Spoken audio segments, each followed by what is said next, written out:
오늘 애들도 많이 안 나왔는데 산수 얘기 좀 섞어서 할까? 어? 수학 잘하지? 어? 산수 잘하지?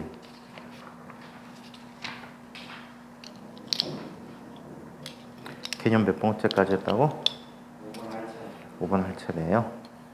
자, 등속 원운동하는 물체에 대한 설명입니다. 빈칸에 들어갈 말을 바르게 짝지어보자. 등속 원운동, 자, 운동은 물체가 받는 힘, 자, 구심력의 방향과 운동 방향이 항상 수직인 운동이다. 자, 이렇게 수직인 운동을 우리는 등속 원동이라고 하며, 등속 원동을 하는 물체의 자, 속력은 일정하지만 운동 방향은 항상 원의 중심 방향을, 운동 방향은 원에 대한 접선 방향을 향하게 된다. 그래서 얘는 자, 가속도 운동이 되겠습니다. 등 가속도 운동일까요? 방향이 계속 변하니까 등 가속도 운동은 아니야. 등 가속도 운동 하려면 방향도 같아야 되고 힘의 크기도 같아야 돼. 자, 6번. 오른쪽 그림은 질량이 2kg의 물체가 반지름이 5m인 원 둘레를 30m/s의 속력으로 등속 원동하고 있는 것을 나타낸 것이다. 1초에 회전한 수를 구해보자 라고 얘기했습니다. 자, 그렇다면 자, 1초에 회전한 수를 우리는 진동수라고 할 수 있죠. 자, 주기 t는 어떻게 구합니까? v분의 2파이 r이라고 구해요. 이걸 이용해서 구해도 되고, 진동수 자체는 t분의 1이니까 2파이 r분의 v라고 구해도 상관이 없어요. 자, 그렇다면 얘는 자, 2 곱하기 파이는 3으로 계산하라 그랬지. 3 곱하기 반지름은 몇 미터? 5m의 반지름을 이루고 있다라고 해. 이때 속력이 30m/s가 되겠지. 따라서 얘는 얼마가 돼버려? 1Hz가 되겠네. 주기 따로 한번 구해볼까? 주기 30분의 2 곱하기 3 곱하기 반지름 5m가 되는 거지. 따라서 1초가 걸렸죠. 그쵸?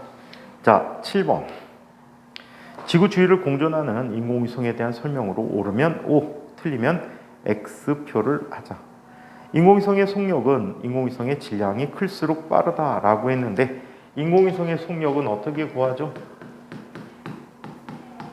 V는 루트 R분의 GM이라고 써요. 이건 지구 질량이고 인공위성 질량하고 상관이 없죠. 그래서 속력은 질량과 상관이 없습니다. 인공위성 속력은 궤도 반지름의 제곱근에 비례합니까? 제곱근에 반비례하지요. 그래서 XX. 자, 인공위성의 주기는 궤도 반지름의 세제곱에 비례한다라고 했는데, 자, 얘는 주기 t라는 값은 2파이 곱하기 루트 GM분의 R의 세제곱이야. 따라서 주기의 값은 R의 2분의 세제곱에 비례하는 거지. 그래서 자, 얘도 역시 X. 이렇게 쓰면 되겠다. 인공위성의 주기의 제곱은 궤도 반지름의 세제곱에 비례한다라고 하면 맞는 답이 되겠죠. 인공위성의 주기는 지구 질량의 제곱근에 비례한다. 지구근에 반비례하죠. 그래서 모두 다 X인, 반비례한다니까 맞구나. 제곱근에 반비례한다. 자, 8번. 그림은 지구 주위를 공전하는 인공위성의 모형을 나타낸 것이다. 인공위성 모형의 질량을 2kg, 궤도 반지름을 4m라고 이야기할 때, 야, 4m가 뭐냐, 그치? 자, 인공위성의 주기를 구해보도록 하자. 그냥 주기식에다 그냥 넣어주면 될 것 같아요. 자, 주기식은 2파이 곱하기 루트 GM분의 R의 세제곱이라고 쓰기로 했지요. 자, 이때 모형이니까, 자, 지구 질량이 안 주어졌네. 오호. GM이 1이라고 썼구나. 자, 그렇다면 얘는 2파이 곱하기 루트 1분의 어의 세제곱이야. 어리면 4m의 세제곱이니까 얼마가 되니? 64가 되겠지. 16파이가 되겠구나. 16파이다. 파이를 3이라고 했으니까 48초가 돼버립니까? 48초가 답이 되겠다.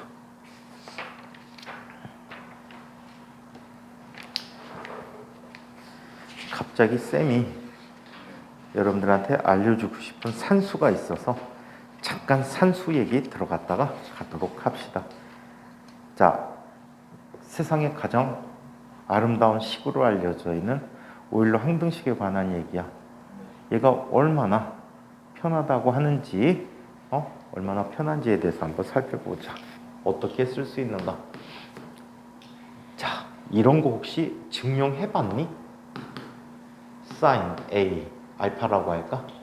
알파 플러스 베타 라는 값이 사인 알파 코사인 베타 더하기 코사인 알파 사인 베타라고 하는 거 증명해봤어? 그림을 여러 개 그린 다음에 사각형을 만들면서 그림을 증명해봤어요. 증명해봤어? 한번 해볼래? 왜? 왜? 야, 물리셈도 하면 할만하지 않니?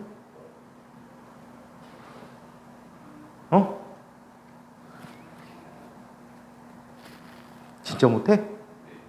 왜? 어허, 그냥 외우기만 할 거야? 하주야, 한 단계 뛰어넘고 싶지 않니? 노력을 통해서 한 단계 뛰어넘고 싶지 않아? 현실 안주하지 말고 한 단계 뛰어넘고 싶은 생각 전혀 없어? 물리가 아니고 물리하려면 다 알아야 되니까. 근데 왜 이런지는 알아야 돼. 무조건 달달도 외운다고 능사가 아니잖아. 그치? 아주 실망인데. 가장 많이 쓰는 방법 중에 하나가 이 방법인 것 같아. 선생님 기억에. 여기 A, B, C가 있다라고 해. 그리고 여기에 A점에서 BC 사이에 수선을 내려봐. 직각삼각형 여기를 알파 여기를 베타라고 하자. 그치? 자, 그렇다면 이 삼각형의 넓이는 얼마가 될까? 삼각형 넓이는 얼마라고 하지? 뭐라고? 얘는 이렇게 쓰면 안 될까? 2분의 1 곱하기 AB 크기 곱하기 이건 뭐 굳이 가로 안 해도 되지. 절대값 안 해도 되지, 그치? AB 곱하기 이 변에 대한 높이 성분 계산해주면 되지. 그러면 AC 곱하기 사인 알파 플러스 베타라는 값이 넓이가 되겠지. 맞아? 자, 그러면 이 넓이는 이렇게 얘기할 수 있어. 이 넓이와 이 넓이의 합이잖아. 삼각형 A, B, H의 넓이는 어떻게 구해줄 수 있을까? 얘는 2분의 1 곱하기 AH? AH 안 하면 어떤 방법이 있을까? 이런 방법이 있을 것 같아. 요 AH라는 녀석은 이거의 밑변 성분이 될 거야. 그치? 그럼 얘는 AC 선분의 뭐가 돼? 코사인 베타라는 값이 되겠지. 그래 안 그래? 그치? 자, 그 다음에 높이 구했으니까 요 녀석 구해야 되겠지. 요 녀석은 얘의 높이 성분이 되겠네? 그래 안 그래? A, B의 뭐가 돼? 사인 알파라는 값이 될 거야. 자, 그 다음에 삼각형 A, C, H를 구해보자. 얘는 2분의 1 곱하기 이변의 높이네. AH는 얘의 코사인 성분이 되겠지. 그래 안 그래? A, B의 코사인 알파라는 값이 돼버리고 이 밑변은 얼마가 될까? 얘의 높이 성분이 되겠지. 얘는 AC의 사인 성분이 될 거야. 그치? 그럼 보이네, 그치? 얘는 두 녀석의 합과 같잖아. 두 녀석의 합과 같으니까 뭐라고 쓸 수 있어? 사인 A 플러스 베타라는 값은 사인 알파 코사인 베타 더하기 코사인 알파 사인 베타라고 쓰면 되겠지. 맞아? 엄청 간단하지. 선생님 간단함을 추구하잖아. 방법이 어디 한두 개야? 응? 수학의 본질은 자유로움에 있다. 응? 또 빼기는 어떻게 해주면 될까? 전체각을 알파, 요거 빼기를 베타 이런 식으로 하면은 아마 계산될 거라고. 그냥 추정이 되지, 안 해봤지만.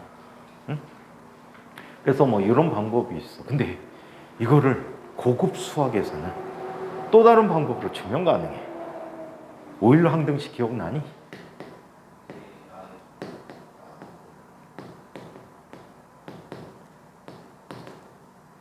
오일러 항등식.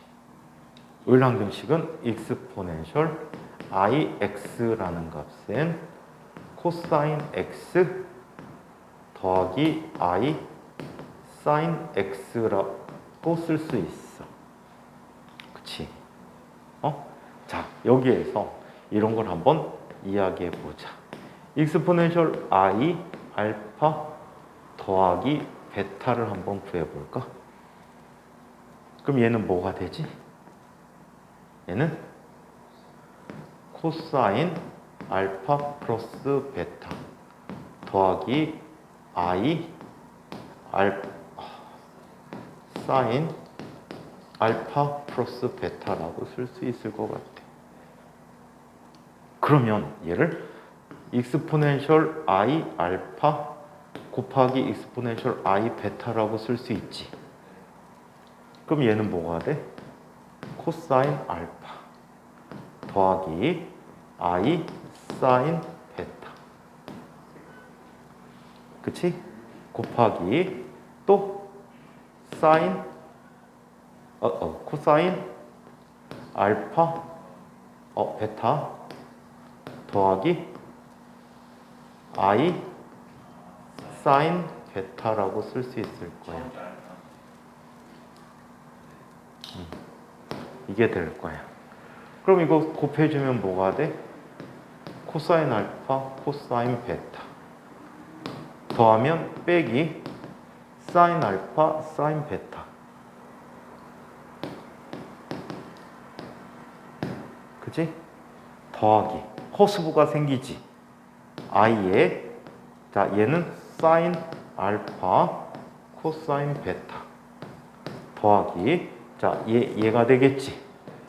코사인 알파 사인 베타. 두 개가 같아야 되잖아. 그러면 실수부가 같아야 되고 허수부가 같아야 돼.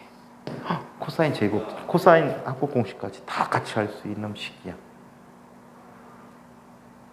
이해해요? 처음 보지? 오일러 항등식 쓰면 이렇게 편리한 게 되게 많아. 응? 그래서 아마 이게 덧셈 정리라고 하냐? 이거 뭐라고 하냐? 합법 공식. 합공식이라고 해? 이 합공식을 증명하는 방법 무지하게 많아. 선생님 기억에는 한 7, 8가지 이상 됐던 걸로 기억해. 수학의 본질은 자유로웁니다. 재미나지? 응? 가끔 물리 선생님이 해주는 게 내용하고 상관없어서 재미나.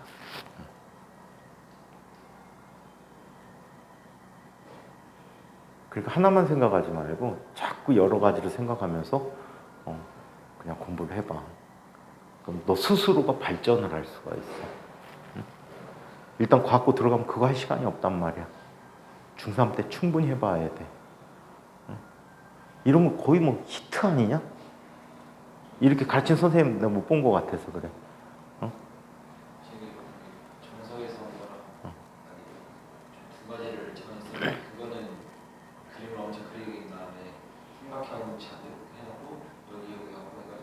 아마 이건 거 같아. 단위원 그려갖고 한 거.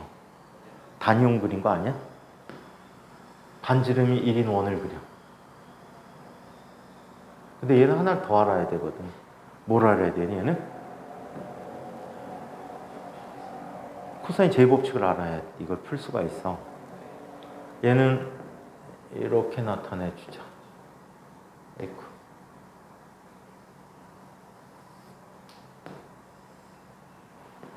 이런 식으로 나타내줘.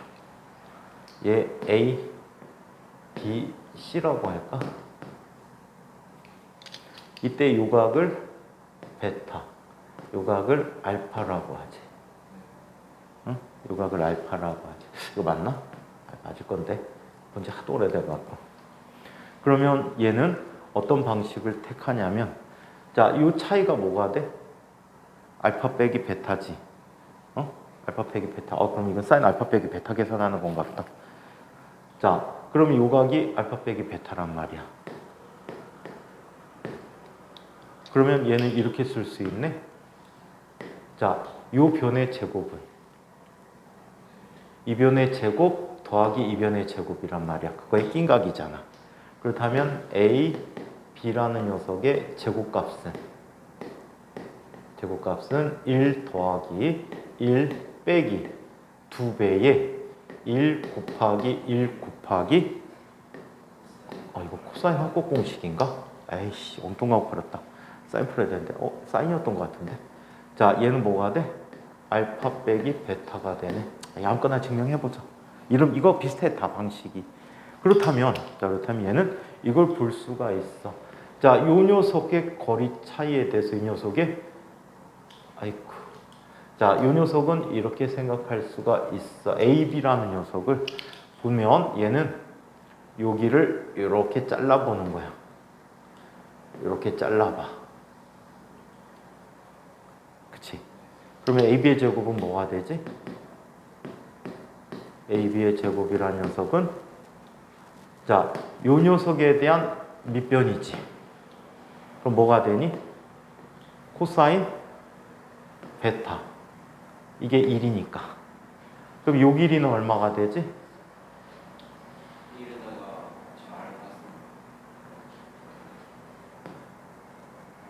잘 요 전체가 알파라고 하면 얼마? 90도 알파가 있어. 코사인 알파. 요거잖아. 그냥 코사인 알파잖아. 알파 같으니까.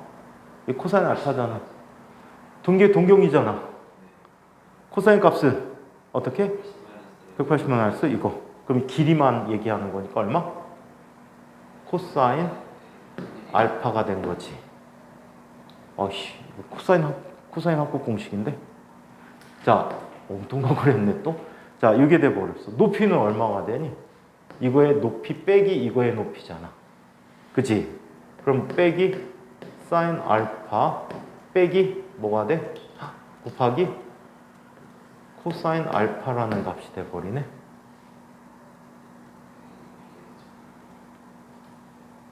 그치? 이 두 개가 어떻게 해야 돼? 같아야 돼. 같아진데 이걸 어떻게 없애니? 코사인을 뭔가 변화시켜줘야 되겠구나. 응? 그래서 이런 방식대로 계산 방식인데 내가 까먹어서 하도 본 지 오래돼갖고 귀찮은 방식은 안 쓰니까 이거 외에도 되게 많은 방식들이 존재하죠.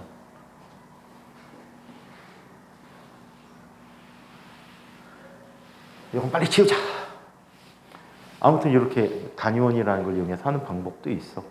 사인이든 코사인 내가 지금 잡기를 잘못 잡아갖고 엉뚱한 걸 계산해 버렸는데 지금 사인 합곡 공식 계산하는 거였으니까 돌려쓰기만 하면 금세 나올 것 같아. 근데 대수적으로 할 때는 오일러-항등식이 갑이야. 저거를 쓰려면 오일러-항등식도 보여야 되잖아요. 오일러-항등식 왜 정이잖아. 오일러한테 물어보세요. 그러면 돼.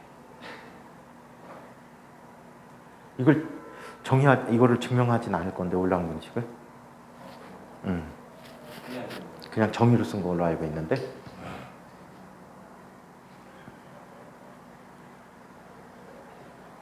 아직 저 어? 수업에서 자연스럽게 모르겠어. 그래? 근데 알고 있잖아. 내가 계속 수도 없이 얘기했는데.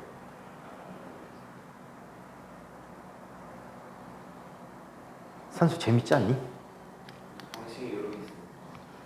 그러니까 자유로워.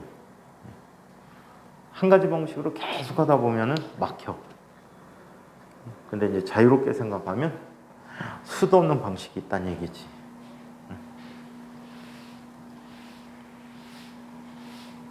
방식이 많을수록 그 공식을 많은 곳에 활용할 수 있어. 어. 그리고 문제를 보면 어떻게 풀지를 빨리 찾아낼 수 있으니까. 대수적인 것도 마찬가지고 기하학적인 것도 마찬가지고 많이 연습해야 돼. 대학교 때 수학 공부 별로 안 해갖고 다 까먹었어.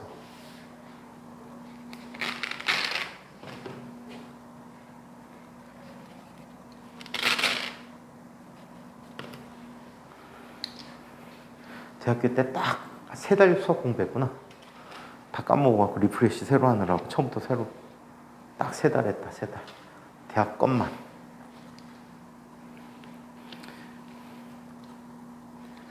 라이프니츠 적분도. 어? 라이프니츠 적분도. 라이프니츠 적분. 라이프니츠 적분? 미분 아니야? 적분 기호 아래에서 또 미분을 적분. 신기한 적분을 알고 있다는 그건 잘 모르겠고 무슨 적분이라고 하면 난 모르고 방식밖에 모르는데 적분과 미분은 순서 바꿔 쓸 수는 있거든. 적분하고 적분했다고? 적분 기호 아래에서 미분을. 적분기호 안에서 미분하는 건 서로 다른 변수라면은 빼서 그냥 할 수 있어. 그건 뭐 일도 아닌데 뭘 얘기할까 그게?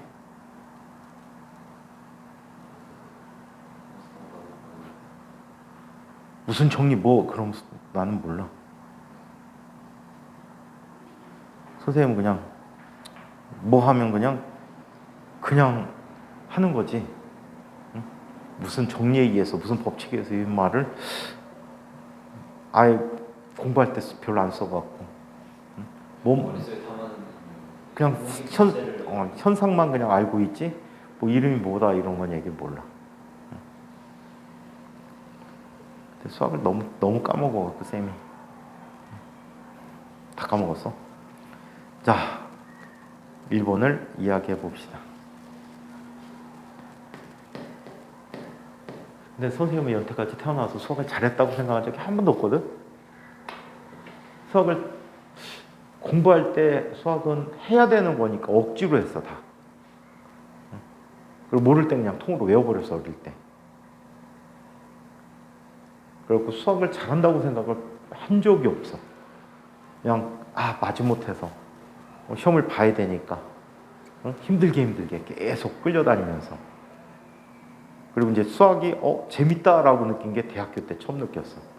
아까 얘기한 몇 달 동안 수학 공부할 때. 너무 재미있는 거야. 재미를 갖고 내가 스스로 찾아갖고 했으니까. 대학교 1학년 수학을 대학교 3학년 때 새로 봤으니까. 모든 문제를 다 한 거지. 책이 대학물리 나온 책을 다 봤어. 문제를. 그 책이 한 1400쪽에 1500 사이 정도 되는 것 같은데 그 사이의 문제를 다 풀었어. 100%. 예제. 그 다음에 연습 문제. 근데 하루에 한 단원씩 나갔어. 40단원 정도 되니까. 그리고 딱 40일 만에 다 끝내봤는데 그리고 한번 다시 보고 그리고 3달 정도 봤는데 그때 외에는 수학이 재밌던 적이 없었어. 근데 아주 놀라운 얘기를 들었었어. 몇 년 전인데 코로나 전전인가? 선생님 친구 애들이 고등학교 때 친구 애들이 어디가 있더라고. 서울에서 같이 모여갖고 술 먹고 있더라고. 그래갖고 한 녀석이 이제 2학년 때 3학년 때 우리 반에 했던 친구가 있어. 그놈이 전화 왔어. 애들하고 술 먹는다고. 그래 올라오래. 야 미쳤냐? 그때가 12시거든. 나는 가는데도 1시간 걸리고 너희들 내일 출근하는데 나는 또 수업 일찍 있어서 힘들어. 그리고 이제 말았는데 얘가 그러는 거야. 같은 자리에 지금 4명이 있는데 다 나를 안 돼. 근데 한 녀석은 기억이 가물가물하고 두 녀석은 확실히 이제 2학년, 3학년 때 우리 반에 갔고 친구고, 한 녀석은 1학년 때인가 2학년 때 우리 반이랬는데 기억이 안 나. 3학년 때 우리 반이랬구나. 그래갖고 너무 웃겨가지고 기억도 그때 한 반에 뭐 70명 정도 되니까 안 친하면 이름도 모르는 애들도 있었어. 그래갖고 있는데 이 친구가 나를 기억한대. 그래갖고 그래? 궁금하잖아. 고등학교 때 나의 모습은 어떤 모습이었니? 맨날 싸움이나 하고 다니고 이런 줄 알았어. 그렇게 알 거라고 생각했어. 고등학교 때 나의 모습은 어땠니? 그랬더니 걔가 너 왜 수학 잘하는 애잖아. 아닌 것 같은데? 그건 딴 애 얘기하는 거 아나? 너 옆에 있는 애, 우리 반 반장했던 놈이 있거든. 그냥 수학 잘했잖아. 그랬더니 아니야, 너가 걔보다 수학 더 잘했잖아. 자기 기억에 내가 수학이 잘하는 애로 기억하고 있는 거야. 상당히 잘못됐지. 나는 수학 잘한다고 생각한 적이 없는 게, 왜냐하면 어떤 거는 때로는 원리도 모르고 공부한 게 너무 많아서. 뭐 힘든 거 외우니까. 특히 선생님이 수학을 완전히 망친 게 통계야. 왜 통계를 맞춰요? 통계 쪽에는 포함된 게 순열이라는 거, 순열이라는 거, 콤비네이션, 그다음 퍼미테이션 나오는 부분을 공부를 엉망진창으로 했어. 왜 엉망진창했냐면 그게 선생님 때는 이제 학력고사라는 시험이었는데 학력고사에 시험범위 없었어. 1학기 때까지 없는 걸로 알고 있었어. 학교에서 진도도 안 나갔어. 근데 갑자기 2학기 때 학기 들어가니까 학교에서 수학 과목에 통계를 넣는 거야. 그래서 왜 넣지? 그랬더니 1년 사이에 그 변경이 돼갖고 원래 1학기 때 발표한 것 같아. 학교가 정보가 되게 느려. 그래서 그게 포함이 된다는 거야. 그래갖고 3학년 2학기 때 그거를 배우기 시작했어. 통계를. 근데 머릿속에 들어가겠니? 다른 것도 첩첩산 중인데. 그리고 통계 엉망진창으로 배웠어. 그리고 순열 쪽 대학교 때 조금 하다가 그 부분이 싫어서 그 과목을 심화 과목을 안 들었을 정도야. 물리학에서는 열미 통계물리라는 걸 따로 배우거든. 우리가 흔히 얘기한 연력학이야. 뭐라고? 연력학이 통계물리학이야. 초반에는 연력학으로 배우는데 후반부에 엔트로피가 나오면서 통계 쪽으로 넘어가. 그래서 열미 통계물리라고 그래갖고 앞부분은 열물리로 그냥 쭉 나가는데 그 뒷부분 넘어가면 통계물리학이 들어가. 이 통계물리학이 엄청나게 심오한 과목이지. 그리고 통계물리 들어가니까 통계물리 들어가고 조금 있다가 그냥 1학기 부분이 끝나거든. 기본적인 것만 하고 통계물리 좀 한 달 정도 하는 거야. 2학기 때는 통계만 남잖아. 수강 안 해버렸어. 다른 과목을 차라리 다른 과목 든다. 다른 과목 들었어. 왜? 후달려서. 야, 1학기 때 그것도 겨우 A 맞았는데 2학기 때 통계물리 들어가면 엉망진창일 것 같아. 후반부 통계물리학은 안 들었어. 다 그 순열 조합인데 어떻게 그걸 다 해? 고등학교 때 배운 게 너무 얕은데. 그래갖고 나중에 필요에 의해서 학생들 가르치면서 좀 보는 정도밖에 안 되는 것 같아. 그 부분을 너무 어렵게 지내는 바람에 수학 자신도 없고 막 이랬다고.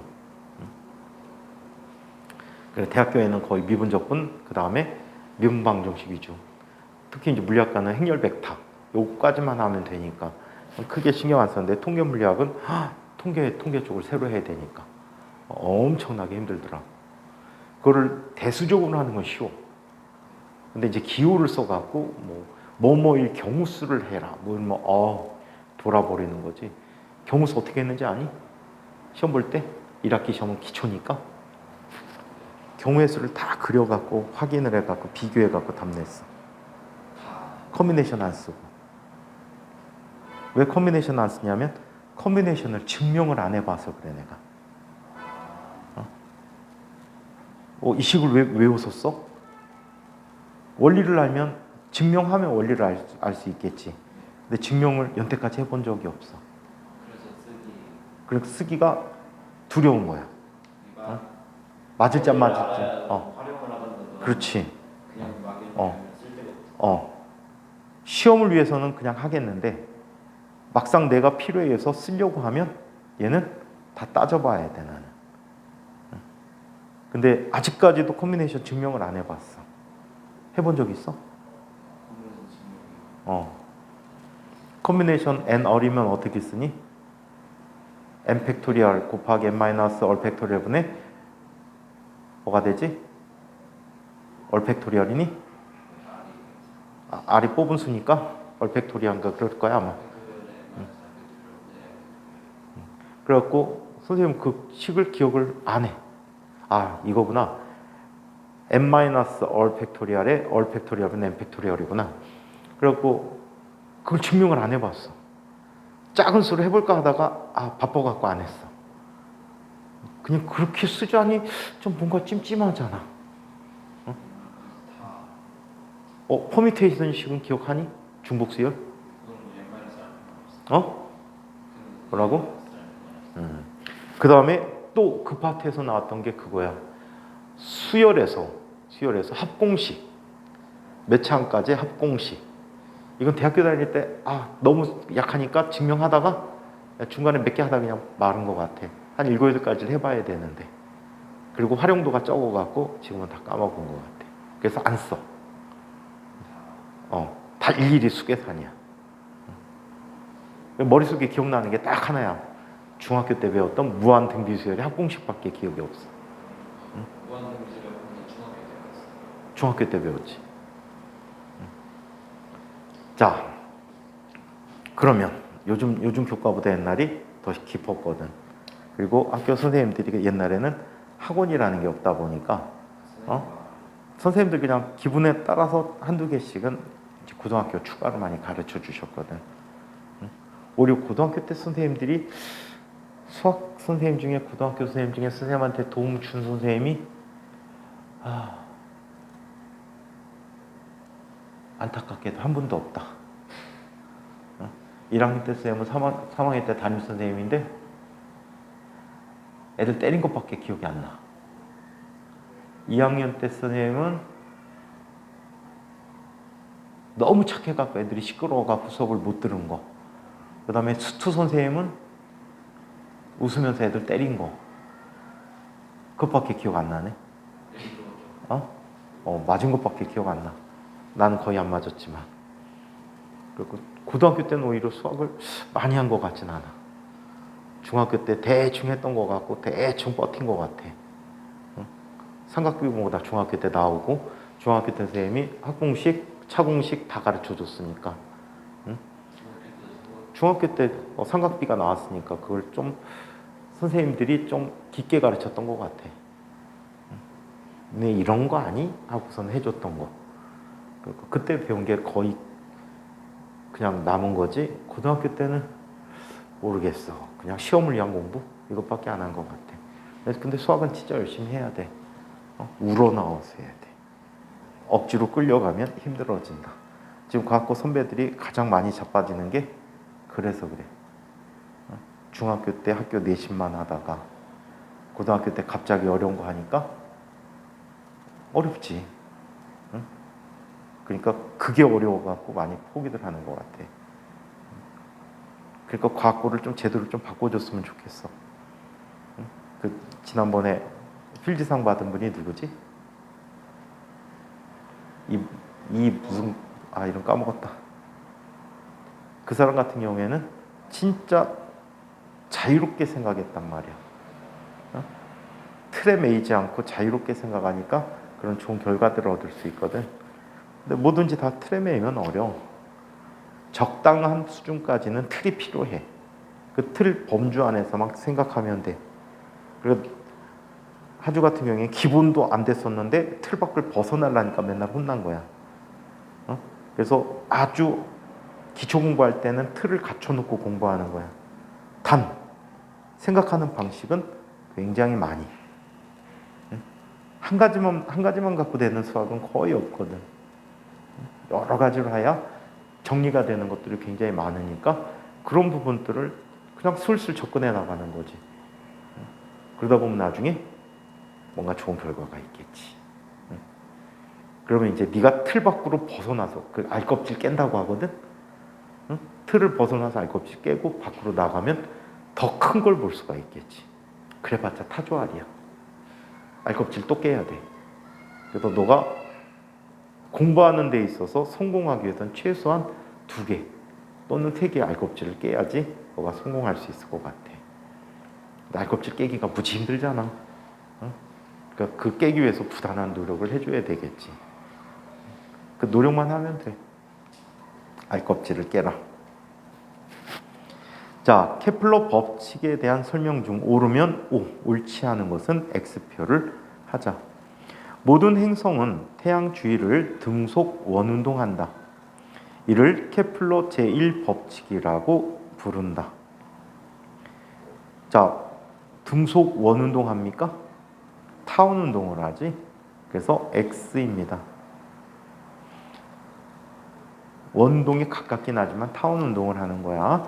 행성이 태양에 가장 가까이 있을 때를 근일점, 가장 멀리 있을 때를 원일점이라고 한다. X.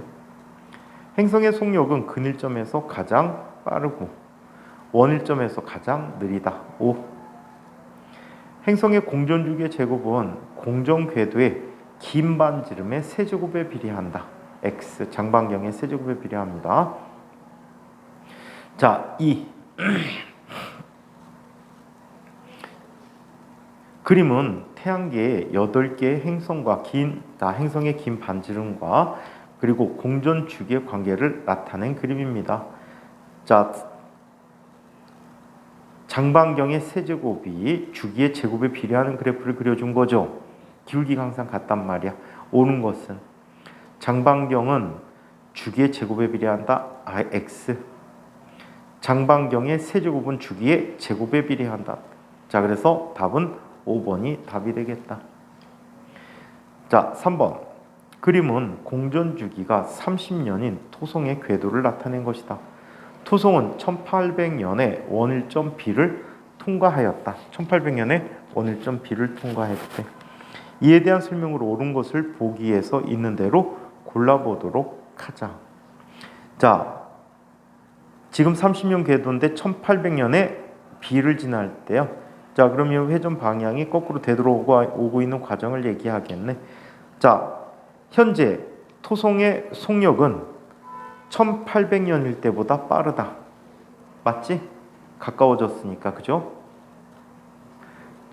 태양으로부터의 거리가 가까워져서 속력이 증가하고 있지. 토성의 A를 통과하는 시기는 15년 지나서지. 주기가 30년이니까 그래서 1815년이 되겠습니다. 토성은 태양으로부터 만류력을 받아 타원궤도 운동하는 거 맞지요? 맞아? 이게 중심력이라고 합니다. 네가 조금 막 미분적분에 익숙하면은 첫 번째 타원궤도 법칙을 증명할 수 있어. 수학으로 증명할 수 있는데 불가능하지 지금은. 극좌표 방정식이라는 걸 세울 수가 있거든. 아주 간단하게 물리 법칙으로부터 극좌표 방정식을 만족시키는 걸 보여줄 수가 있어. 이따 클린 시간에 한번 해볼까? 미친 척하고, 응? 재밌으라고 하는 시간이니까. 자, 4번. 그림은 근일점에 있는 행성 A와 원일점에 있는 행성 B가 하나도 머릿속에 기억 안 남을 거야. 해봤다는 기억만 남게 될 거야. 하면 태양 주위를 타원 궤도 운동하고 있는 모습을 나타낸 것이다. 물음에 답해보자. 단 두 행성은 동일한 타원상에서 운동을 하며 서로 부딪히지 않는다고 가정을 하였습니다. 자, 이에 대한 설명으로 옳은 것을 보기에서 골라보도록 하자. 자, 이때 all1 VA는 all2 VB와 같다. 원일점 근일점 관계니까 맞지. 둘 다 같은 궤도상을 돌기 때문에 부딪히지 않으니까 동일한 타원궤도에서 운동하기 때문에 동일한 운동을 하게 됩니다. 그래서 같은 물체라고 봐도 무방하다는 얘기지. A와 B의 공전 주기가 당연히 같겠지. 자, 그리고 A의 속력은 B의 속력보다 빠르겠지. 그래서 답은 기니 D가 모두 다 옳습니다.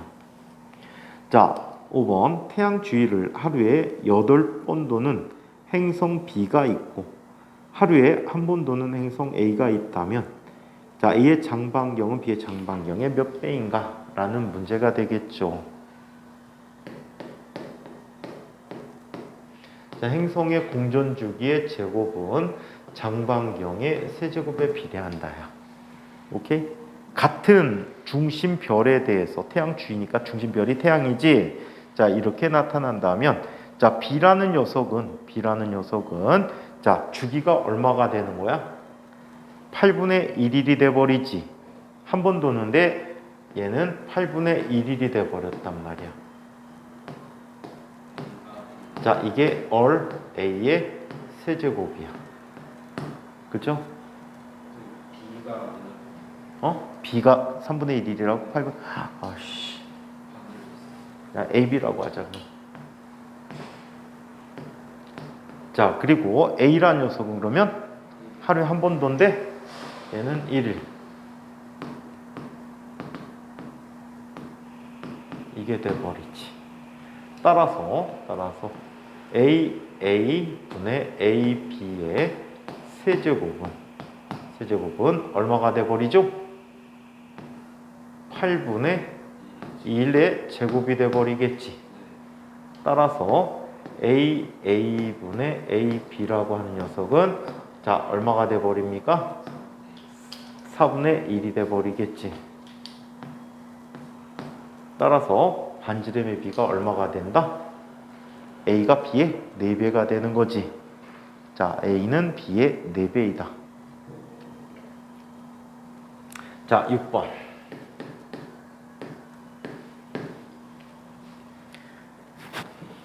그림은 사과가 지구로 떨어지는 모습과 달이 지구 둘레를 돌고 있는 자, 모습을 나타낸 것이다. 이에 대한 설명으로 옳은 것을 보기에서 있는 대로 골라보도록 하자. 달의 가속도는 0이 아니다. 0이 아니야, 그지?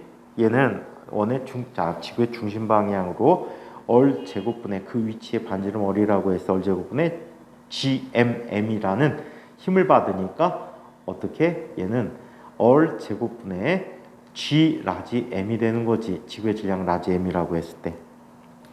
자, 지구에 의한 만류력은 사과에만 작용하고 있다. 아니, 달에게도 작용하고 거리가 무한대인 곳까지 작용하게 될 거야. 자, 사과가 지구와 가까워질수록 만류력은 약해진다. 만류력 크기가 강해지겠지. 따라서 옳은 것은 기억 하나만 옳습니까? 자, 7번. 그림은 지구보다 질량이 8배, 반지름이 2배 큰 행성을 나타냈다. 중력가 속도는 지구의 몇 배인가?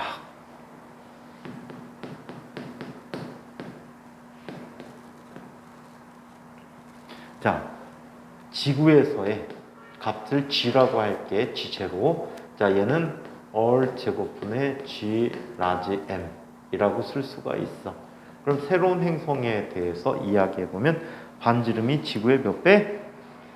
2배가 된대요. 4월 제곱이지. 자, 질량은 지구의 몇 배가 된다라고 합니까? 8배가 됐대요. 자, 그렇다면 얘는 지구 질량의 얼마? 지구 중력의 2배가 되겠지. 2배. 자, 8번. 그림은 태양 주위를 도는 지구와 토성을 나타낸 것이다. 이에 대한 설명으로 옳은 것만을 보기에서 있는 대로 골라보도록 하자. 단, 토성의 공정 궤도는 지구의 10배, 질량은 지구의 100배가 된다라고 합시다. 자, 토성과 지구의 구심가속도의 크기가 같을까요? 같을까요? 자, 한번 볼게. 태양이 있어요. 자, 임의 위치에 대해서 질량이 M인 물체가 거리 얼만큼 떨어져 있대. 크기만 얘기해 볼게. 방향은 태양 중심 방향으로 작용할 테니까. 자, 얘는 힘이 G 곱하기 얼 제곱분의 라지 M 스몰 m이 되지. 이게 MA야. 자, 그러면 A는 얼마가 돼버립니까? 얼 제곱분의 GM이 된 거야. 거리에 의존하지. 거리의 제곱의 반비례하는 관계를 갖습니다. 그래서 구심력은 누가 더 크지? 힘이 더 큰 지구가 더 크다. 힘의 크기는 절대 비교하기 힘들겠구나. 그지? 토성의 질량이 지구의 약 9배 정도가 돼. 반지름이 100배래? 질량이 100. 크기가 9배 정도니까. 크기가 9배 정도인데 가벼운 기체로 돼 갖고 이 녀석이 전체 질량이 100배 정도 되나 보다. 자, 토성의 공전 주기는 지구보다 길다. 당연히 길지. 왜 길다고 할 수 있지? 단언할 수 있지? 공전 주기의 제곱이 여기서는 거의 원운동한다라고 했으니까 반지름의 제곱에 비례하니까. 자, 그럼 몇 배 정도가 될까? 10루트 10배 정도가 될 것 같아. 그래서 아까 30년 정도 나온 이유가 그래서 그런 것 같아. 10루트 10이면 약 30이 되지. 31. 약 31점 얼마 나올 거야.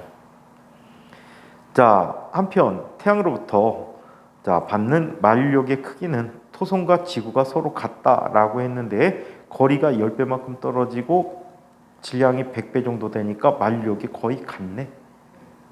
거의 같아? 그럼 구심가 속도 거의 같은데?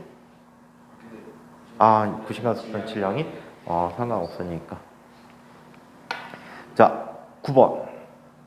다음 표는 어떤 행성을 도는 인공위성까지의 거리 어를 그리고 인공위성의 속력의 제곱을 나타낸 것이다.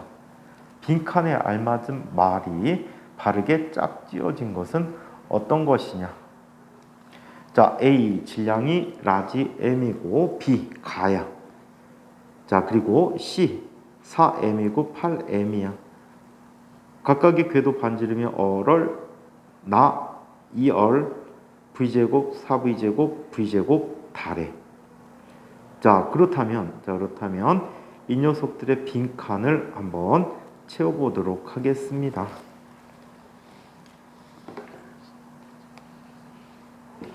자, 우리 인공위성의 속력을 어떻게 구할 수 있을지. 인공위성 속력.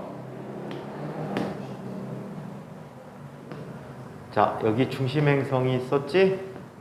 거리가 얼마큼 떨어진 곳에 질량이 m인 질량을 가진 녀석이 있었어. 여기 v라는 속도로 돌고 있거든.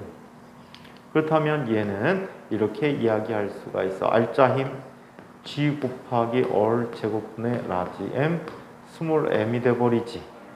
얘가 얼분의 mv의 제곱이야. mm 지워지니까 v제곱이라는 녀석은 뭐가 돼?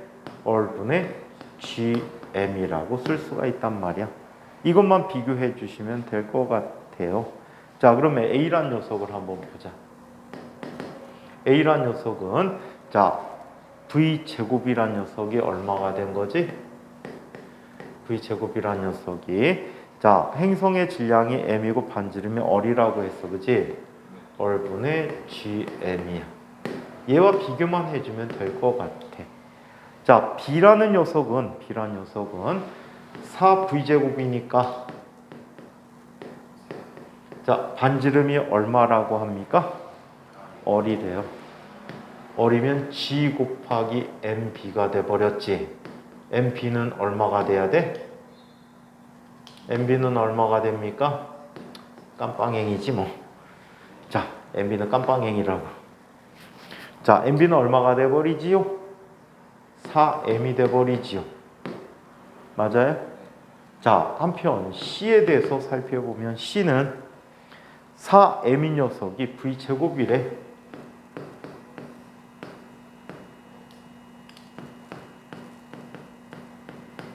이게 됐대.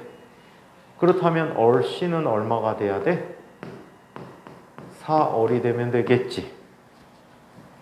자, D에 대해서 한번 살펴보자. D란 녀석은 8m이고 2얼이야.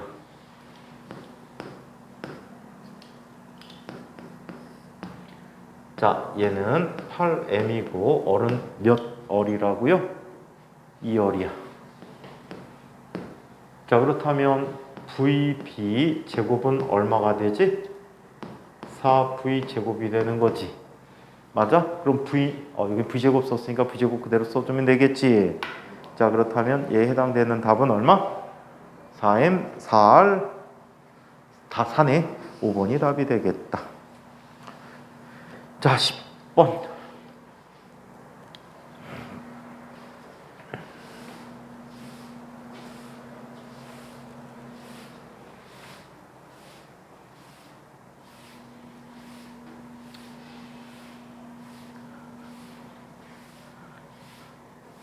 옛날에 선생님 학원 처음 들어갖고 수학을 했었어야 되는데 수학을 한다 그랬었는데 선생님 선배들이 막 꼬셔대갖고 물리라는 바람에 그때 수투 진짜 기가 막히게 했었는데 그때 당시에 수투 고등학교 수투 그땐 거의 뭐 장난 아니게 했는데 왜 이게 되게 재밌냐면 그때 당시에 인천에 학원 여러 개 있었는데 수투를 가르칠 수 있는 선생님이 한 2명 정도밖에 없었던 것 같아요. 수투를 알고 가르치는 선생님들. 책 보고 베껴갖고 흉내는 내는 사람들은 종종 있는데 어떤 게 나와도 다 풀어내는 사람은 2사람밖에 없었던 것 같아요. 다른 선생님들은 약간 짝퉁? 아니면 수원까지 하고 그냥 끝나는 선생님들이 대부분. 그때 수학을 했었으면 좀 훨씬 더 재미날 텐데. 선생님 수학 가르치면 재미날 것 같지 않니? 응? 수학하면은 선생님은 다른 방법으로 많이 가르칠 것 같아요. 답지 없는 방법으로. 응? 근데 보면은 막 여러 개로 풀다 보면은 이런 건 아이들 가르치면 진짜 좋겠는데 라는 방법들이 꽤 많거든. 그러니까 한번 해준 거야 이것도. 아까 갑자기 밑에 선생님들 얘기하다가 덧셈 정리 막 얘기하다가 덧셈 정리? 그럼 삼각함수에도 덧셈식이 있으니까 그거 한번 옛날에 했던 거 기억해볼까? 하고 잠깐 생각해봤지. 딱 들어오면은 선생님 기억나는 게 아까 그 삼각형 방법. 그래갖고 옛날에 이 방법을 했던 것 같아. 한번 해보자. 그리고 이거 올라항등식 갖고도 됐던 건데 올라항등식은 실제로 대학교 가서 한 거야. 대학교 내 혼자 공부하다가 한번 다시 해보고 싶었던 거야. 그러니까 수학 책에 나온 모든 식을 다 증명해봤다고 보면 돼. 대학 수학에 나온 거를. 왜 그런지 다 그때는 다 정리해놨어. 그러니까 하루에 수학 공부를 13시간 정도 했거든. 13시간 정도 하니까 내용 정리하고 문제 푸는데 13시간 정도 걸렸어. 그러니까 다 풀어봤다고 봐야 돼. 증명 다. 안 그러고 선생님은 아까 얘기했지만 증명 안 하면 그때 당시에 선생님 수학 전공이 아니라서 증명을 안 하면 내가 그 문제를 그 방식을 문제에 적용을 못 시켜. 억지로 푼다면 외워갖고 푼다면 풀겠지만 여태까지 그렇게 공부해왔기 때문에 외워갖고 푼다면 풀겠지만 이거를 만약에 누가 물어봤다라고 하면 대답을 못해. 나는 풀 줄 아는데. 근데 그런 수학 선생님들이 되게 많아. 인천에도 무지 많아. 서울에도 무지 많아. 야, 오죽하면 그런 선생님 있다고 했잖아. 대치동 가면은 9월달, 10월달, 11월달만 먹고 사는 선생님이 계셔. 아니, 이 선생님 찍기 선생님이야. 내 찍는 방법 얘기해 줬잖아. 수학도 찍기가 가능하다. 진짜 못 푼 애들이 찍기 할 때 이 선생님이 내가 알기로는 등급 3등급 정도까지 올려준 애들도 있다는 것 같아. 근데 걔는 수학 몰라. 모르는데 3등급이야. 수학에서 3등급 아무것도 모르는 상태에서 3등급이면 엄청 성공한 거거든. 애들이 가장 어려운 과목인데 어떻게 찍는지 아니? 근데 이 선생님 찍기 방법을 내가 한번 들은 적이 있어서 그래. 이 선생님의 찍기 방법은 아주 간단하게 찍어. 재밌어. 대입법이야. 요즘 수능 문제들이 상당히 많이 대입하면 풀리는 문제들이 많아. 그래갖고 그런 것만 맞히자는 거야. 3번을 대입해. 그럼 보통 수능 답이 순서대로 돼 있단 말이야. 그럼 대입했을 때 3보다 크다 작다를 결정할 수가 있어. 3번보다 크다 작다를 결정할 수 있어. 확률이 2분의 1로 줄어. 그래갖고 처음부터 대입하는 게 아니고 진짜 나는 연태까지 그렇게까지 풀 수 있을까? 라고 생각했는데 진짜 타당한 거야. 실제 결과를 내주니까 아이들한테. 3번 놓고 대입해갖고 크다 작다 비교해갖고 4번 5번 시간 없으면 4번 5번 둘 중에 하나 찍으면 확률 50%야. 근데 하나만 더 대입해봐. 한번 대입해보면 금세 대입하거든. 값 비교를 할 때. 그래갖고 맞으면 답이고 그거보다 더 크면 5번이 답이고. 근데 그게 대입하는 순서를 3번부터 넣는다는 게 나는 가장 타당하지만 아무도 생각 못했던 것 같아. 대입하면 애들이 보통 1번부터 넣어본단 말이야. 그럼 시간 효율이 나쁘잖아. 그래서 3번을 넣고 크다 작다 비교해갖고 하면 와 진짜 대단한데? 그러니까 진짜 수학 못하는 애한테 3등급 맞게 했대잖아. 근데 약간의 운까지 합치면 2등급도 나올 수 있을 것 같아. 선생님이 옛날에 물리 가르친 애가 있는데 걔는 물리 2를 하나도 나한테 안 배웠어. 그때 이제 과목 2개 선택하는데 영역이 8개 영역이야. 과학에. 물원, 물투, 화원, 화투, 생원, 생투, 지원, 지투. 근데 이 친구는 처음에 선생님한테 온 게 3학년 올라갈 때 왔거든. 고3. 고3 올라갈 때 왔는데 암담한 거야. 과학 8개 영역을 놓고 본다면 다 7, 8등급이야. 그냥 8등급이 많다라고 보면 될 거야. 근데 이 중에 그때는 3개를 선택해야 돼. 택 3이었어. 방법이 없어. 얘는 외우기는 잘 외우는데 이 7, 8등급이다 보니까 생물지학을 선택해서 득이 하나도 없어. 생물지학은 애들이 할 수 있으니까. 인원층이 높아. 인원층이 높고 평균적으로 점수 분포가 돼 있단 말이야. 생물이랑 지구가 애들이 많이 쓰죠. 많이 하니까. 지금은 이제 더 많지만. 그때는 화학도 제법 있었으니까 화학원도. 물리는 많이 없고. 물리는 지금도 몰랐어. 그래갖고 얘를 과목 선택을 어떻게 했냐면 물원 이건 수업을 해줬어. 그 다음에 화원 이것도 수업을 해줬어. 근데 나머지 하나는 얘 머리 갖고 넣어줄 수 있는 게 없어. 그래갖고 얘를 설득했어. 물투 가자. 얘? 저 물리원도 버벅거리는데 물투? 근데 얘가 머리가 무지 좋아. 그럼 나하고 하나 해보자. 어차피 너 7, 8등급이잖아. 넌 뭐래도 7, 8등급이니까 물투 갖고 나하고 실험을 해보자. 너는 머리가 좋으니까 오늘부터 시간 날 때마다 물투 책을 읽어. 물투 책을 읽어. 문제지 아무거나 하나 사서 읽어. 무조건 읽어. 그리고 답을 체크해 놓고 답을 외워. 옛날에 물투가 계산 문제가 많았거든. 기니디가 없었어. 그러니까 계산하는 문제야. 근데 다 문자로 나와 대부분이. 그러니까 답을 외우면 얘가 머리가 좋다 보니까 형태를 외우는 거야. 예를 90역이다 그러면 얼분의 mv제곱. 이런 식 이상하잖아. m 곱하기 얼 곱하기 v제곱. 이상하지. 그러니까 얼분의 mv제곱. 이런 형태를 계속 반복적으로 그림처럼 외우게 했어. 내용은 몰라. 그래갖고 수능을 봤지. 수능 본 다음에 나한테 맨 먼저 점수 나오고 전화했더라고. 선생님 물원 3 찍었어요. 잘했다. 7, 8대 3 찍으면 어마무시한 거야. 근데 이때 당시에는 물원이 또 기니디가 나오는데 풀이가 거의 없고 말로 돼 있었거든.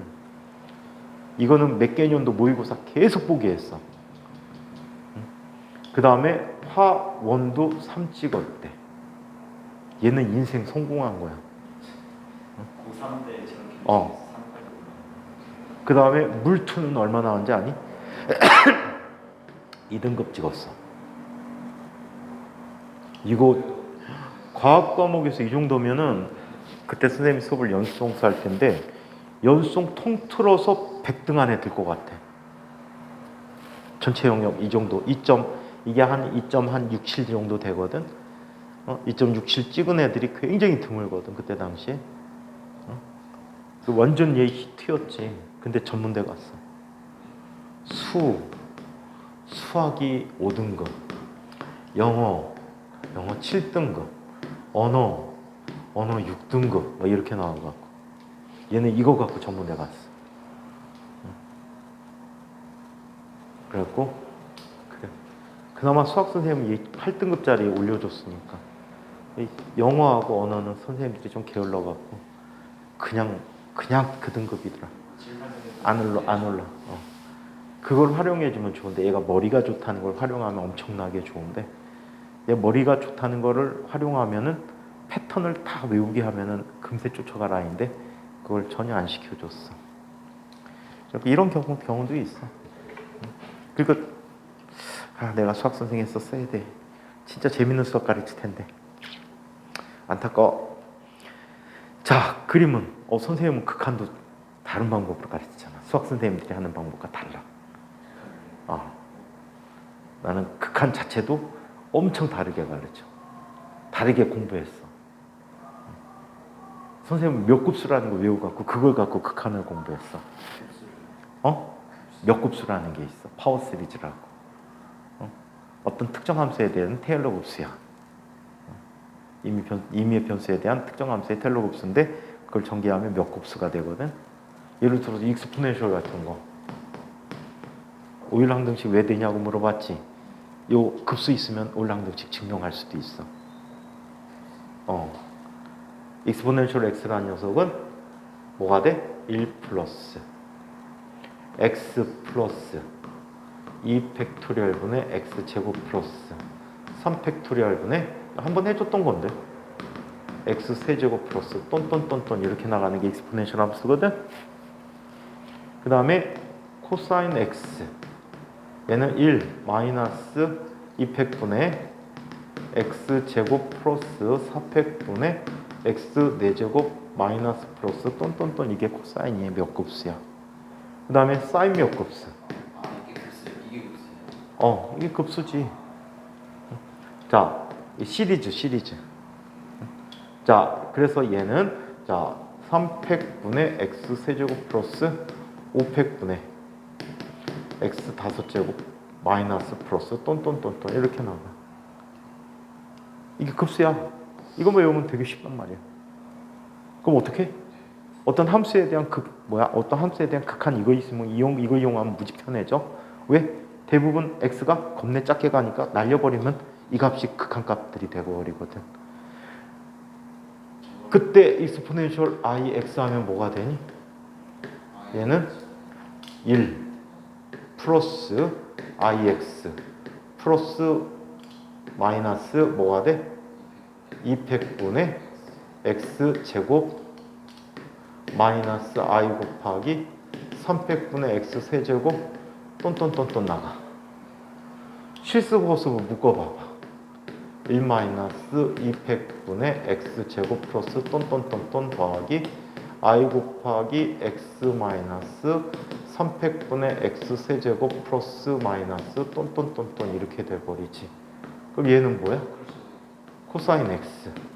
얘는 사인 x가 돼.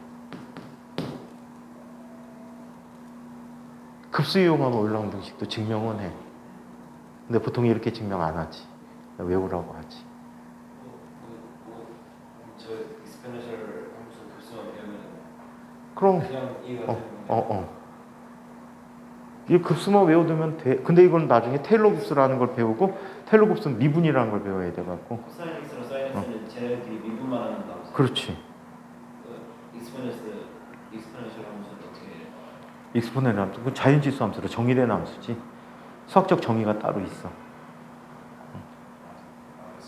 2라는 것은 뭐 시그마 어쩌고 저쩌고 해갖고 하는 그 방법이 있어. 시그마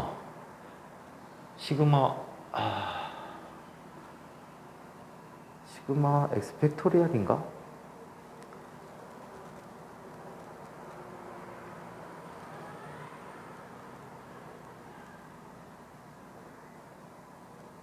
이거 급수로 만들면 익스포넨셜 정이 돼.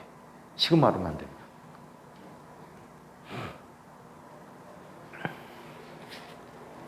이게 시그마 m팩분의 x의 n제곱이니 0부터 무한대까지.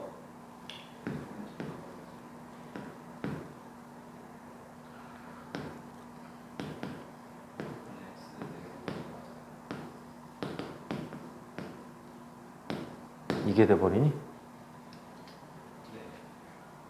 이게 익스포넨셜 정일 거야. 이거 말고 또 다른 정이 있는데 이 형태 말고.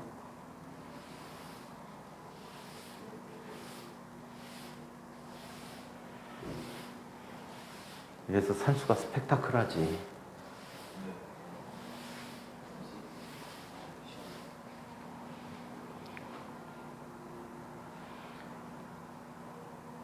어떻게 보면 수학 공부 선생님 혼자 해갖고 내 맘대로 해갖고 내 맘대로 해서 더 자유로운 것 같아. 자기 스스로 응. 쌤이 다 증명하시고 선생님 스스로. 한 번 다 증명은 해봤으니까 어떤 방법을 이용하든지 내가 알고 있는 것들은. 쌤이 새로 증명해 보시는 그런 거 있어요? 아니야, 다 기존 증명 방법이 있을 거야. 내가 해봐도. 이미 내가 생각했던 거는 누군가 다 생각해서 한번 여러 가지 방식들을 해본 적이 있는 것들일 거야. 수학 공부는 혼자 하면 이런 게 재밌어. 잘못하면 엉뚱한 길로 빠져갖고 수렁으로 갈 가능성도 있는데 그냥 좋은 책 갖고 공부하면 책들이 올바른 길을 잡아주니까. 그래서 공부하는 데는 재미날 것 같아. 그래서 실제로 혼자 공부할 수 있는 시간이 많이 필요해. 그게 중3 때까지 뿐이야. 뒤로는 그냥 쫓아가야 돼. 과학고 가서 너 혼자 뭐 독창적으로 공부할 방법이 있을까? 일주일에 단원 하나씩 숙제 내야 되는데 실력 정서 불가능해. 숙제하기도 바빠. 그다음 다른 과목도 같이 해야 되니까. 대학교 가면 또 따로 수학 공부할 시간이 있을까? 근데 1학년 때는 꼭 해봐. 주로 언제 해보면 좋냐면 1학년 입학하기 전 겨울방학 때. 겨울방학 때 수학책 좋은 게 캘컬러스라는 책인데, 캘컬러스라는 책이 있거든. 우리말로 나올 때는 미분적 분학이라는 책인데 저자 두 사람이 유명해. 토마스라는 사람의 캘컬러스와 그 다음에 하나가 이름 생각났다 갑자기 없어졌다. 토마스 캘컬러스. 딴 사람 이름이 기억나지? 토마스하고 그 사람만큼 유명한 또 미분적 분학 책이 하나 더 있어. 좀 전까지 생각나는데 갑자기 지워졌다. 토마스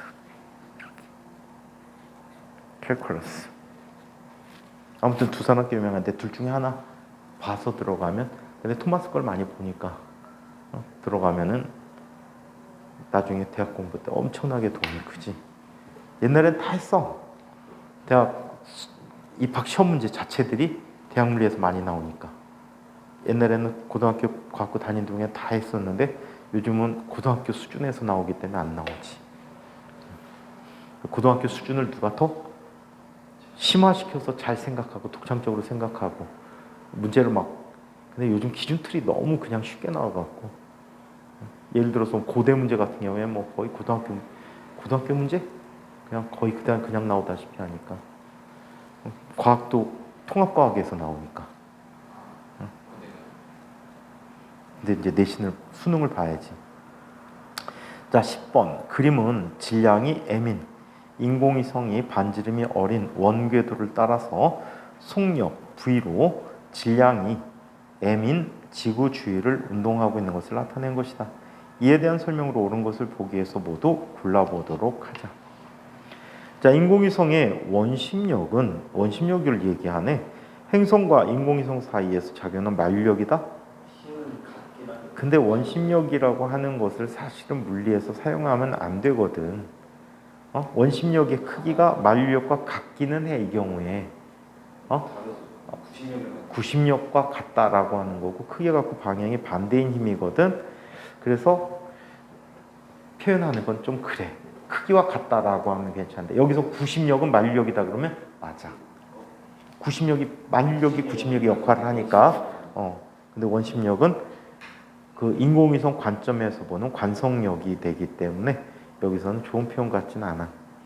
자, 두 번째, 인공위성의 속력은 자, 위성의 질량에 반비례한다. 위성과 질량 상관없다라고 좀 전에 확인했지. 자, 인공위성의 궤도 반지름이 클수록 위성의 공전 주기가 길어지겠지. 그래서 디귿이 가장 좋은 것 같습니다. 여기 보기 기억 같은 경우에는 잘못해갖고 그냥 오 하고 넘어갈 수도 있겠지.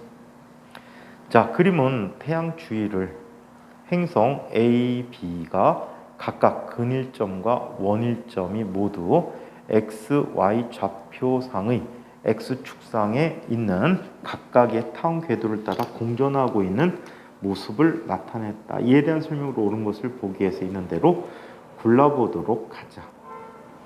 자, A의 공전 주기는 B보다 길다라고 했는데, 자, 장반경이 더 길지요. A의 장반경은 얼마가 됩니까? 전체 6월이니까 3월이 장반경이 되겠지. 자, B의 장반경은 2분의 3월이 되겠지. 그러면 주기도 B를 구할 수가 있어요. 장반경의 세제곱, A의 세제곱에 비례하기, A의 세제곱에 주기의 제곱이 비례하기 때문에 구할 수 있어요. 자, 그 문제가 나왔네. A의 공전주기는 B의 2배다 라고 얘기했는데, A의 공전주기 TA의 제곱은 장반경이 얼마라고 했죠? 바깥쪽 I니까 3월의 세제곱이라고 했지. 얘는 27월, 아니 그냥 3월의 세제곱이라고 하자. 자, 그 다음에 TB의 제곱이라고 하는 녀석은 얼마? 2분의 3월의 세제곱이 되겠지. 이걸 B를 구해봐. 그러면 TB분의 TA의 제곱이라는 값은 33 지워지고 2의 세제곱이 되겠지. 따라서 TA라고 하는 녀석은 2 루트 2 TB가 돼버리겠다. 그래서 2 루트 2배가 되겠습니다. 자, B의 속력은 안쪽 I지. 자, 얘는 어릴 때가 가장 빠르지. 이 어릴 때가 가장 느리다라고 얘기합니다. 자, 12번. 그림은 어떤 행성 주위를 질량이 M인 위성이 타원 궤도를 따라서 운동하는 것을 나타낸 것이다. 이에 대한 설명으로 옳은 것만을 보기에서 있는 대로 골라보도록 하겠습니다. 장반경이 2A가 됩니다. 근일점에서의 속력은 원일점의 3배가 된다. 맞죠? 얼V가 같다니까 원일점 근일점에서만 쓸 수 있다라고 얘기했었어. 자, 가속도의 크기는 근일점과 원일점에서 서로 같다라고 했는데 힘이 어디가 더 크지? 어릴 때가 더 크지. 따라서 어릴 때가 가속도가 더 큽니다. 그래서 근일점일 때가 더 크다. 행성의 공전 주기의 제곱은 이 얼의 세제곱에 비례하지 제곱이 아니라, 따라서 여기서 옳은 것은 기억 하나만 옳습니다. 13번부터는 우리 다음 시간에 하죠. 이 내용까지 질문 있는 것. 너가 나중에 뭐 공학을 하든 뭐 하든 간에 수학 진짜 잘해야 돼. 영어도 잘해야 돼. 그래갖고 수학을 그냥 대충 공부하지 말고 가급적 꼼꼼하게 공부해야 돼. 네가 만약에 뭐 계속 공부해서 연구하는 사람이나 교수가 되려고 한다면 일반적으로 수학이 탄탄해야 돼. 수학이 탄탄하지 않은 사람은 교수하기 되게 힘들어. 아이들한테 물려. 아니면 진짜 외워서 가르치는 교수가 될지도 몰라. 선생님 아는 몇몇 사람 중에 외워서 가르친 친구들도 있어. 교수인데 그 부분이 약한 거야. 근데 학교에서 수업은 맡아야 되니까 어떻게 외워서 가르쳐야 되지. 예를 들어 뭐 학교 다닐 때 전자기 공부 안 했는데 전자기 가르쳐야 된다 그러면 전자기가 상당히 깊이가 깊어. 전자기도 우리나라에서 진짜 퍼펙트하게 가르칠 수 있는 분 몇 분 없단 말이야. 상대론적 전자기학까지. 전자기학도 상대론적으로 배운단 말이야. 그걸 선생님 대학원 다닐 때 선생님 지도교수가 전자기 담당해갖고 했는데 상대론적 전자기학 들어가다 포기했어. 교수님이 얘가 좀 진도가 못 나가. 교수님은 막 진짜 열심히 막 해주시는데 학생들 머릿속으로 안 들어가죠. 수식도 굉장히 복잡해지고. 나 같은 경우에 만약 전자기 가르쳐라 그러면 대학 물리는 거 가르치겠어. 그때 당시에 기준으로 생각할 때. 근데 상대론적 전자기학까지 다 보고 가르치라면 아마 못 가르쳤을 것 같아. 근데 선생님 사부가 미국에서 전자기학적으로 어마무시하게 유명하신 분이야. 그분이 대학원생들이 보는 전자기학 책을 집필하셨거든. 전자기학 전공이 아니야. 고체물리학인데. 고체물리학인데 엄청나게 많이 하셔갖고 그게 아마 우리나라에 지금 전 세계에서 나오는 전자기학 중에 가장 뭐라고 해야 돼? 어려운 형태의 전자기학일 거야. 그리고 되게 유명하시더라고. 선생님도 그분한테 배울 바면